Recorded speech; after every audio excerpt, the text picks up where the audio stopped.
우리 함께 말씀을 보도록 하겠습니다. 말씀은 히브리서 1장 4절로 14절까지의 말씀입니다. 히브리서 1장 4절로 14절까지의 말씀 찾으셔서 우리 한 절씩 교독하도록 하겠습니다. 4절 말씀 먼저 봉독합니다. 그가 천사보다 훨씬 뛰어남은 그들보다 더욱 아름다운 이름을 기업으로 얻으심이니 하나님께서 어느 때에 천사 중 누구에게 너는 내 아들이라 오늘 내가 너를 낳았다 하셨으며 또다시 나는 그에게 아버지가 되고 그는 내게 아들이 되리라 하셨느냐. 또 그가 맏아들을 이끌어 세상에 다시 들어오게 하실 때에 하나님의 모든 천사들은 그에게 경배할지어다 말씀하시며 또 천사들에 관하여는 그는 그의 천사들을 바람으로 그의 사역자들을 불꽃으로 삼으시느니라 하셨으되 아들에 관하여는 하나님이여 주의 보좌는 영영하며 주의 나라의 균은 공평한 균이이다. 주께서 의를 사랑하시고 불법을 미워하셨으니 그러므로 하나님 곧 주의 하나님이 즐거움의 기름을 주께 부어 주를 동류들보다 뛰어나게 하셨도다 하였고 또 주여 태초에 주께서 땅에 기초를 두셨으며 하늘도 주의 손으로 지으신 바라. 그것들은 멸망할 것이나 오직 주는 영존할 것이요 그것들은 다 옷과 같이 낡아지리니 의복처럼 갈아입을 것이요 그것들은 옷과 같이 변할 것이나 주는 여전하여 연대가 다함이 없으리라 하였으나 어느 때에 천사 중 누구에게 내가 내 원수로 내 발등상이 되게 하기까지 너는 내 우편에 앉아있으라 하셨느냐. 함께 했습니다. 모든 천사들은 섬기는 영으로서 구원받을 상속자들을 위하여 섬기라고 보내심이 아니냐. 아멘. 비교할 수 없는 하나님의 아들이라는 제목으로 여러분과 말씀을 나누겠습니다. 성도 여러분, 우리가 오늘 히브리서 이제 두 번째 시간인데요. 히브리서는 왜 기록되었다고 말씀드렸죠? 1세기 믿음을 갖고 있던 신자들이 핍박과 박해 속에서 자신들이 고난을 겪다 보니 다시 유대교로 회개하려고 하는 그런 마음을 갖고 있었던 거죠. 그들이 정말 믿음의 우월성 그리고 예수 그리스도가 얼마나 뛰어난 분인지 그것들을 분명히 알고 그 모든 상황 속에서 믿음을 지켜 하나님을 향하여 신실한 모습으로 하나님께 경배하기 위했던 거였습니다. 그런데 오늘 본문을 보면 여러분 우리가 앞서 1장 1절에서 3절까지 하나님의 아들이 어떤 분인지에 대해서 이야기를 해주셨죠. 바로 예수님은 하나님의 아들이시다. 그리고 그분은 우리의 만유의 상속자시고 창조의 대행자시고 그리고 하나님의 본체의 형상이요 하나님의 영광이시다는 것을 이야기해 주었습니다. 그것뿐만 아니라 최종적으로 완전한 계시를 전달하신 분이고 이 모든 만유의 주제 즉 통치자로서 이 모든 것을 다스리실 뿐만 아니라 우리를 위하여 우리를 정결케 하기 위하여 십자가까지 지셨다는 것을 이야기해 주셨죠. 이처럼 그 여러 모양 여러 세대의 선지자를 보내서 하나님께서 말씀을 전해 주셨지만 예수 그리스도보다 뛰어난 선지자도 없고 어떤 천사라도 우리 주 예수 그리스도와 견줄 수가 없다는 것을 분명하게 이야기해 주었습니다. 자, 오늘 히브리서 기자는 7개의 구약 성경을 인용을 해서 예수님이 즉 그리스도가 어떤 분인지 우리에게 가르쳐 줍니다. 그런데 천사에 대한 내용들이 많이 줄을 이루고 있어요. 천사와 견주어서 이야기가 되고 있는 거죠. 그럼 왜 이렇게 천사 이야기를 많이 했느냐? 여러분, 그 당시 흩어졌던 유대인들이 그 각 교회에서 이단적인 사상, 천사 숭배의 사상에 젖어 있었습니다. 하나님을 그 절대적인 분을 바로 우리가 예배하는 것은 교만한 것이기 때문에 우리는 바로 그 아래에 있는 천사를 경배해야 한다. 이렇게 거짓된 이단 그 가르침으로 교사들이 들어와서 교회를 혼란스럽게 만들었던 것이죠. 심지어 이것이 이제 골로새서 2장 18절에 이와 같이 기록되어 있는데요. 우리 말씀을 함께 읽어볼까요? 시작. 아무도 꿈에는 겸손과 천사 숭배를 이유로 너희를 정죄하지 못하게 하라. 그가 본 것에 의지하여 그 육신의 생각을 따라 헛되이 가장하고. 골로새 교회 안에도 이와 같이 천사 숭배를 하고 있는 거짓 이단 교사들이 들어와서 그들을 현혹하고 있었던 겁니다. 왜 이와 같이 천사를 경배하려고 할까? 예수님이 천사장이다라는 그런 이야기도 돌았고, 그들이 아까 말씀드린 것처럼 하나님을 직접 경배하는 것은 교만한 것이기에 우리가 겸손하게 그보다 낮은 천사를 먼저 경배하는 것이 맞다라는 잘못된 가르침이 교회 안에서 어렵게 문제를 일으켰던 것입니다. 그리고 당시에 최고의 그 육신의 생각을 따라 헛되이 과장했다라고 말하고 있죠. 그 가장 신앙의 최고 경지가 환상인데, 그 환상 중에서도 하나님의 보좌에 천사들이 함께 하나님을 예배하고 있는 영적인 그 황홀경, 그것을 보는 것을 가장 사모하고 최고의 환상으로 여겼던 거예요. 그래서 그것을 소망하고 있었던 거죠. 그래서 사람들이 자기가 환상을 보았다고 말하는 겁니다. 그런데 실질적으로 어떤 거예요? 헛되이 가장하고 가짜예요. 가짜인데 자기가 그것을 마치 본 것처럼, 그리고 자신이 그러한 하나님의 은혜와 하나님의 은사를 가진 것처럼 자기를 포장해서 위선적인 모습으로 나타낸 거죠.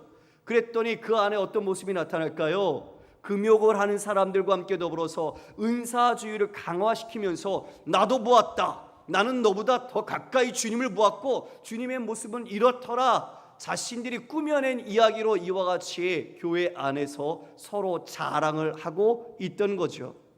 여러분, 왜곡된 신앙의 모습이 이와 같은 종교적인 열심이라는 것에서 드러난 거예요. 나는 너보다 더 뛰어난 믿음을 갖고 있다는 걸 과장하고 드러내기 위해서 꾸며낸 이야기로, 꾸며낸 환상으로 이처럼 자기를 말하고 있는 거죠. 결국 교회는 그러면 은사주의 안에서 계급화될 수밖에 없어요. 그런 환상을 본 사람, 못 본 사람, 그리고 주님께 더 가까이 간 사람, 가지 못한 사람, 이런 것처럼 사람을 서로 구분짓는 것이죠. 나는 하나님의 사랑을 받는 자, 이 사람은 사랑을 받지 못하고 좀 거리가 멀어져 있는 사람, 이런 식으로 이 안에 함께 모여 하나됨이 산산조각 나는 거예요. 분열되고 마는 것이죠. 지금 그와 같은 상황 속에서 이제 히브리서 가르쳐 주는 거죠. 자, 여러분, 저를 보시겠습니까? 눈을 뜨십시오. 환상을 보려고 눈 감지 마세요. 자, 우스갯소리입니다. 네.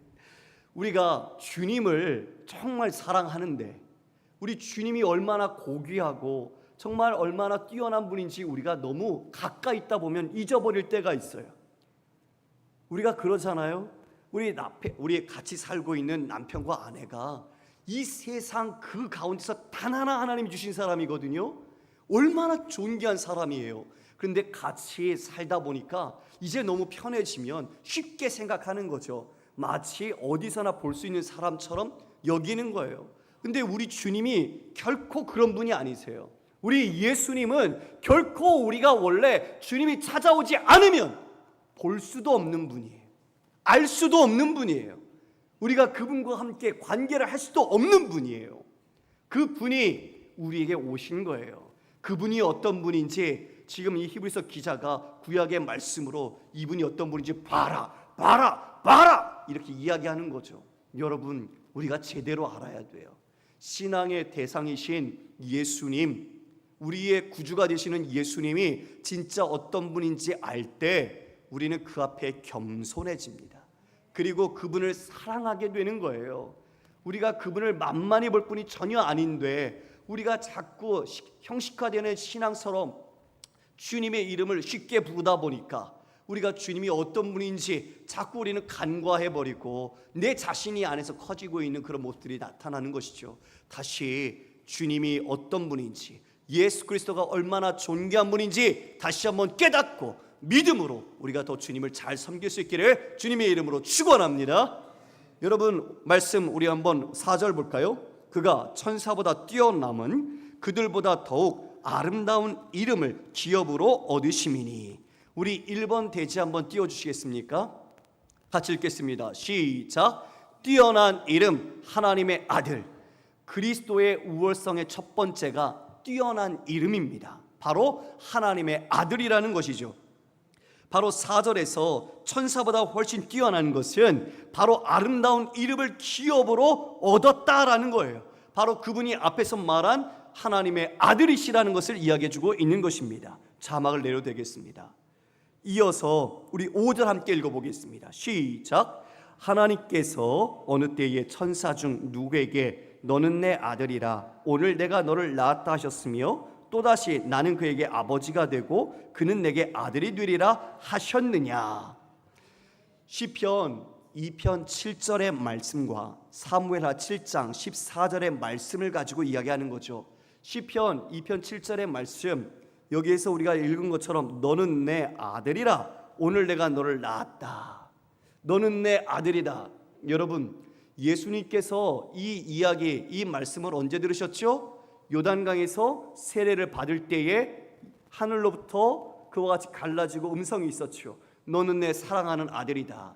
그리고 또 언제 있었어요? 변화산에서 그 구름 가운데 주의 임재와 영광 속에서 그곳에 있는 제자들에게 내 사랑하는 아들, 그의 이야기, 그의 말을 들으라, 이렇게 말씀하셨어요. 하나님이 친히 내 사랑하는 아들이다, 내가 이 아들을 낳았다 이야기를 해주신 거죠. 하나님이 그 외에 누구를 낳았다고 이야기를 해주셨어요? 아무도 없어요. 아무도 없어요. 바로 하나님의 아들은 예수 그리스도밖에 없다는 것을 분명하게 제시해 주는 것입니다.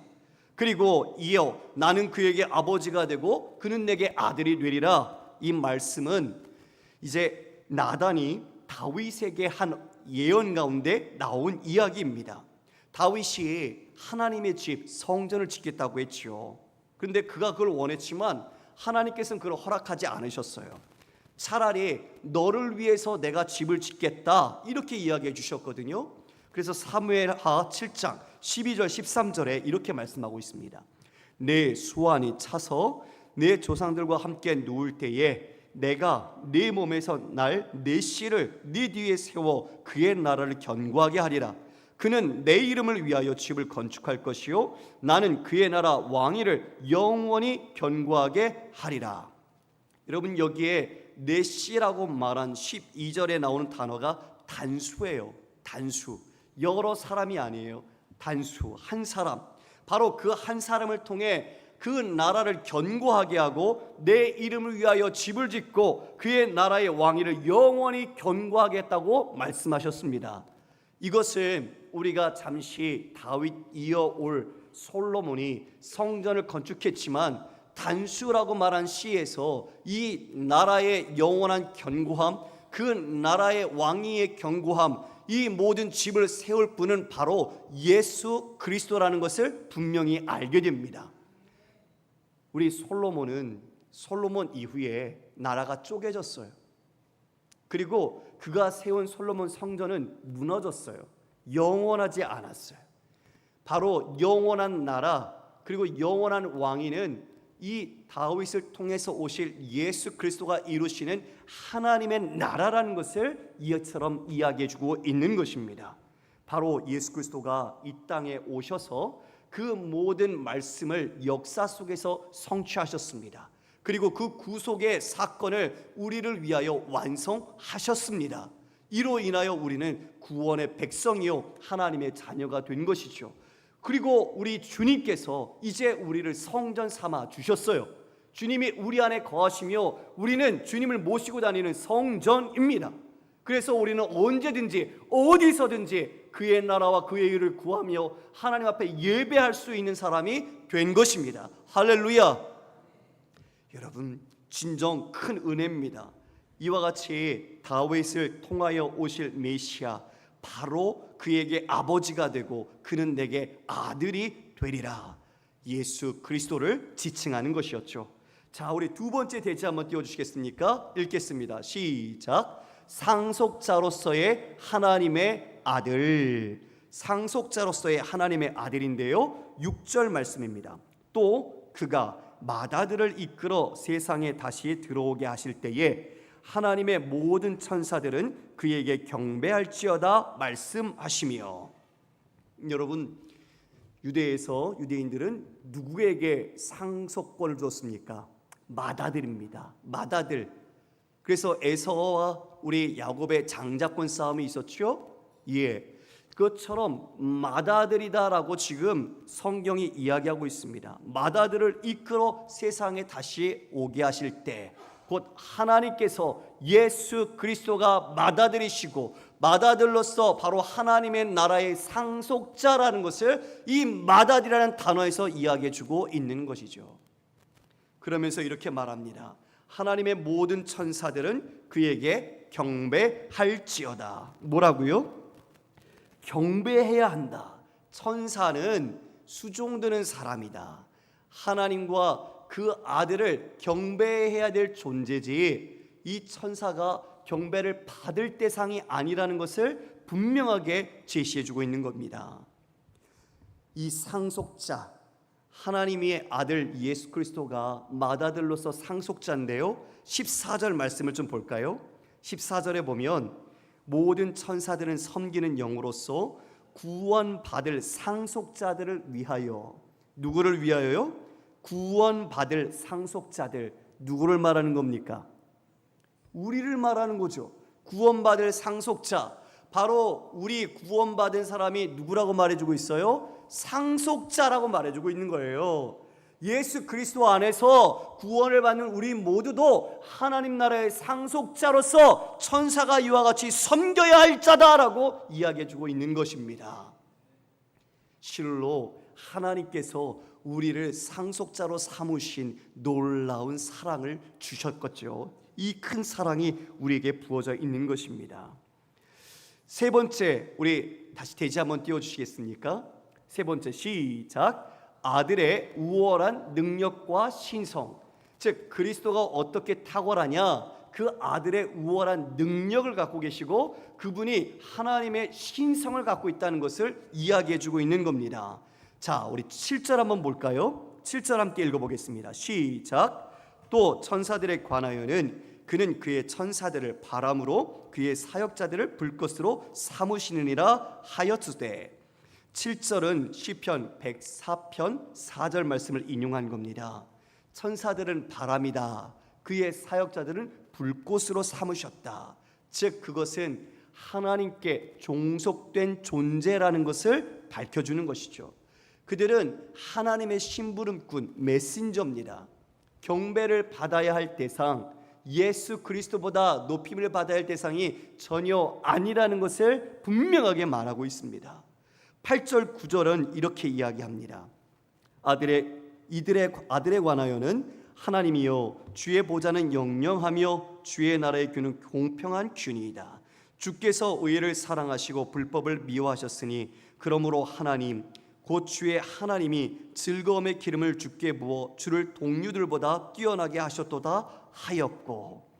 시편 45편 6절과 7절을 인용해서 하신 말씀인데요, 아들, 바로 그 주의 보좌는 영영하다. 그리고 그 주의 나라의 규는 공평한 규라고 말하고 있습니다. 그러니까 앞서 말한 천사들은 하나님 앞에 종속된, 그리스도에게 종속된 존재이지만 지금 하나님께서는 주의 보좌를 영원하게 하신다.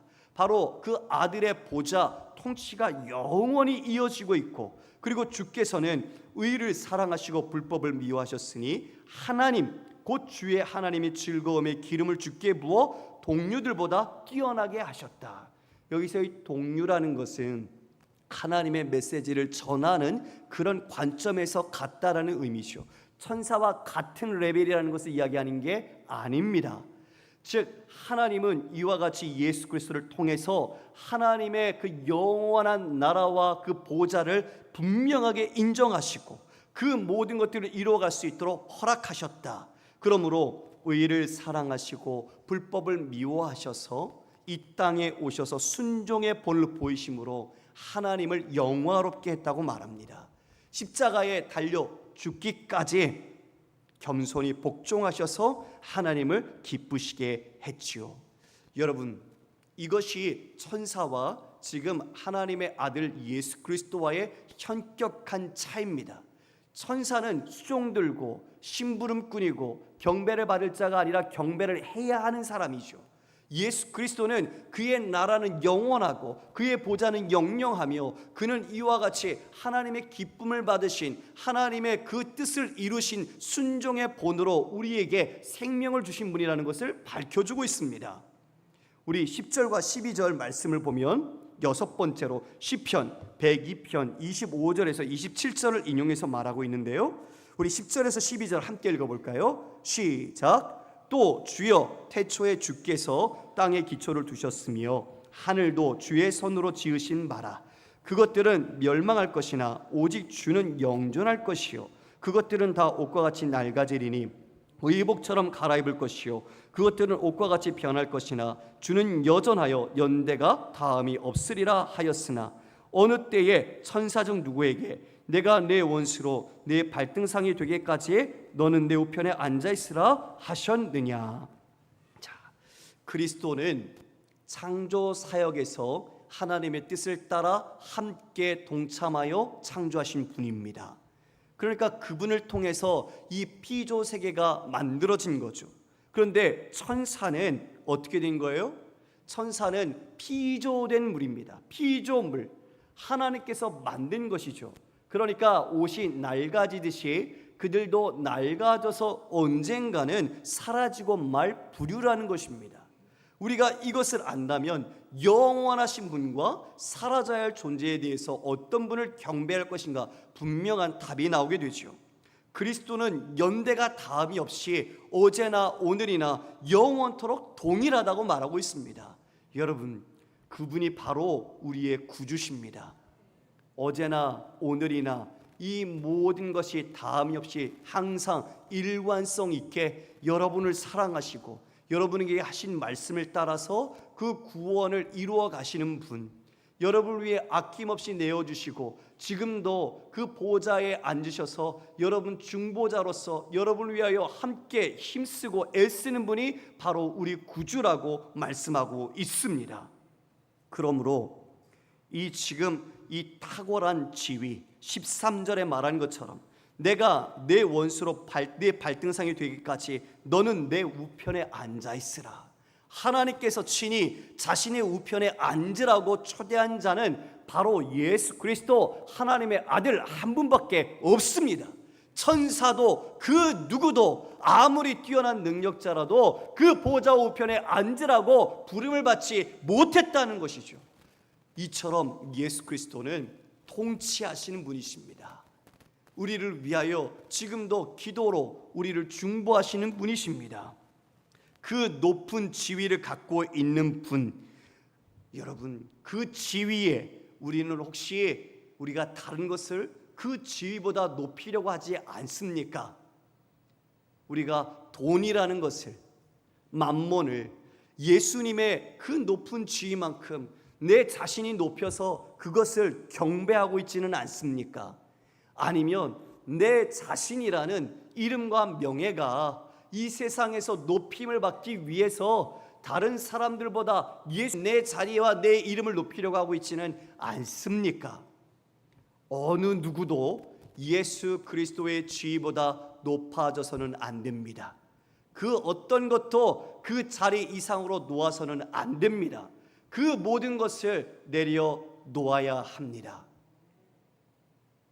오늘 한 부부가 저를 찾아왔어요. 예전에 같이 함께 신앙생활했던 그런 부부입니다. 젊은 부부지요. 그 부부가 참 귀한 고백과 아름다운 이야기를 해주고 갔습니다. 그 형제가 다니던 회사에서 인정을 받아서 미국에서 3년 동안 대학원에서 공부할 수 있도록 배려해줘서 미국으로 건너갔어요. 아내와 두 아들을 데리고 같이 가서 공부를 합니다. 작은 교회에 이제 출석하면서 신앙생활을 하는데 하나님께서 그곳 자신 돌아가지 말라고, 고국으로 돌아가지 말고 이곳에서 자신이 줄 일을 행하라고 말씀을 하신다는 거예요. 부부가 이것을 놓고 기도했습니다. 그리고 하나님 앞에 결단했습니다. 그 좋은 대기업을 둘 다 지금 다니고 있는데 형제가 미국 CPA까지 갖고 있는 형제인데요. 그 모든 것을 다 내려놓겠다고 이야기를 하더라고요. 지금 한국에서 쌓았던 모든 것들을 다 끊고 다시 이번 주 토요일 날 들어갑니다. 하나님이 주시는 대로 이 삶에 어떤 길을 인도하실지 모르겠지만 하나님 뜻에 순종하기 위해서 결단을 했다고 저에게 기도 부탁을 하고 이야기를 하고 갔어요. 여러분, 쉽지 않은 결단이죠. 부부가 대기업에서 안정된 직장과 좋은 자리들을 갖고 있는 부부입니다. 다 그 자리에 올라가고 싶어 하지요. 얼마나 회사에서도 인정받았으면 그와 같이 유학을 보내줬겠어요. 그런데 하나님의 말씀이 길은 보이지 않지만 이곳에 남아서 하나님 주시는 일을 하라라는 그 말씀 앞에 두려움은 있지만 결단하고 순종한 겁니다. 하나님의 일하심 속에서 이제 그분들을 어떻게 이끄실지 저도 기대가 됩니다. 여러분, 믿음 그리고 주님을 따르는 것은 바로 그런 것이 아닐까요? 내가 주님보다 더 높은 지위라고 생각되는 것들을 갖고 싶어서 추구하며 우리가 경쟁하듯 성공을 위해 달려갔다면 그 모든 것이 주님보다 결코 높아져서는 안 되죠. 그 모든 것은 다 내려놓아야 할 것입니다. 주님의 말씀이면 우리는 족합니다. 주님이 우리와 함께 하시면 우리는 충분합니다. 주님은 부족한 분이 아니십니다. 우리가 분명하게 지금 보좌 우편에 앉으라 하신 하나님의 명령, 하나님의 그 초대의 부르심 앞에 우리 예수님께서 함께 통치하고 계시는 그 지위를 우리가 인정한다면 우리 그분이 높으심, 그분이 우리를 사랑하심을 깨닫고 그 어떤 것도 예수 그리스도와 견줄 수 없다는 것을 알고 과감하게 단절하고 포기하고 내려놓아야 할 것입니다. 천사는 정말 숭배의 대상이 아닙니다. 그래서 14절에 보면 모든 천사는 섬기는 영으로 구원받을 상속자를 위하여 섬기라고 보냈다라고 분명하게 이야기합니다. 구원받을 상속자를 위해 섬긴다는 그 이야기 속에 고난과 어려움을 겪고 있는 신자들에게는 위로가 되겠죠. 그들이 우리를 도와야 되는구나. 그들이 우리를 이와 같이 힘써 섬기고 우리를 수종드는 자구나. 오히려 힘을 얻게 되는 것입니다. 성도 여러분, 우리는 신앙과 믿음의 대상이 되시는 예수 그리스도를 더욱 분명히 알아야 합니다. 우리가 그분 앞에 정말 진정성 있는 믿음과 분명한 지식을 우리의 삶의 체험 속에서 함께 깨달아 그분께 순종해야 합니다. 진짜를 알면 가짜를 구별할 수 있어요. 이들이 예수 그리스도가 누군지를 모르니 두려움에 자신의 환경 속에 그 역경을 이겨내지 못하고 흔들리는 것 아니겠습니까? 우리는 분명하게 예수님을 더 깊이 알아야 합니다. 예수님은 하나님의 아들이요 맏아들이요 하나님 나라의 상속자입니다. 하나님과 동등되신 분으로 신성과 능력을 갖고 계신 분이고 지금도 보좌 우편에서 통치하시는 분이십니다. 무엇보다도 우리를 사랑하시고 우리를 위하여 지금도 기도하고 계십니다. 여러분, 하나님께서 그리스도 안에서 우리를 상속자로 삼으셨다고 말했습니다. 우리 함께 상상을 해봅시다. 잠깐의 상상입니다. 만약 대기업의 아들과 딸로 여러분들이 태어났다고 생각해 보십시오. 대기업 재벌의 그런 아버지를 둔 아들과 딸로 우리가 태어났다면 지금 내가 가진 것이 아무것도 없어도 그 모든 상속이 어떻게 되겠습니까? 곧 시간이 문제지 자신에게 주어지겠죠. 그러면 그 상속을 생각하면서 그들이 얼마나 든든해 하겠습니까? 얼마나 그것을 자랑하겠습니까? 그렇죠? 또 하다못해 우리가 아는 분들이 로또를 사면 즐거워해요. 로또에 그 추첨하는 날까지 온갖 상상의 나래를 펼칩니다. 야, 이거 맞으면 내가 이거 뭐 해야지. 심지어 이거 맞으면 내가 너 이거 뭐 사줄게. 이런 식으로 그 잠깐의 순간이지만 자신의 상상 속에서 즐거워하고 행복해하고 그것으로 인해서 그 마음이 위로를 받는 모습을 보게 됩니다. 그러면 여러분, 구원받을 상속자로 이 천사들을 통해 섬기겠다고 하신 하나님께서 여러분에게 주신 그 말씀은 몇 퍼센트의 말씀입니까? 100%의 말씀인 줄 믿으시길 바랍니다. 여러분에게 주어진 상속은 취소가 되는 게 아니고 될까 말까 하는 게 아니라 하나님께서 예수 그리스도 안에서 구원받은 자에게 반드시 그의 나라의 상속자로 세우시겠다고 약속하신 100%의 상속이란 말입니다. 그렇다면 그 상속을 받은 우리는 우리 안에 어려움이 있고 역경이 있고 눈물 나는 일이 있어도 우리가 웃을 수 있지 않겠습니까? 그 상속을 우리에게 주신다는 것을 하나님께서 약속하셨으니 우리의 마음이 벅차지 않겠습니까? 그 어떤 어려움이 와도 나는 그 나라의 상속자로서 부유하다는 것을 알기 때문에 지금 가난할지라도 진짜 부유함을 알고 믿음의 길을 갈 수 있지 않겠습니까? 여러분, 우리는 그러한 은혜를 받은 하나님의 백성입니다. 예수 그리스도 안에서 우리를 부요케 하신 그 놀라운 사랑과 참된 은혜가 이와 같이 크다는 것을 우리는 반드시 깨닫고 어제나 오늘이나 그리고 앞으로도 이 말씀 가운데 동일하게 역사하시고 우리에게 은혜를 베푸시는 우리 주님을 의지하면서 여러분, 믿음의 기계와 담력을 가지고 우리의 눈물 주 앞에 흘릴지라도 먼 훗날 우리에게 주실 놀라운 상속과 주의 아름다운 영광을 기대하면서 우리의 십자가의 길을 묵묵히 걸어가는 사랑하는 성도들이 되시기를 주의 이름으로 축원합니다. 우리 함께 찬양하겠습니다. 찬송가